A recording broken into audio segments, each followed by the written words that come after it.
Okay, I know this is not a full cooking video, but I have some red onions and broccoli going in this pan with some garlic, some unsalted butter, right?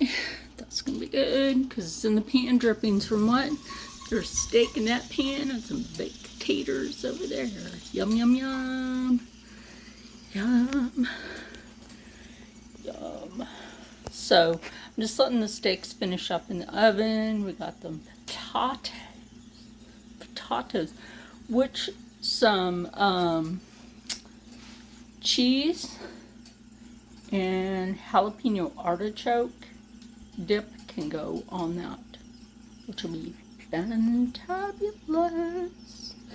Anyway, also I will be draping the drippings from this over the potato and the steak. That's gonna be really good. Steak, potato, and veggies. Yum, yum, yum. I'll take a picture of my plate later. So this is the potato with some no salt butter.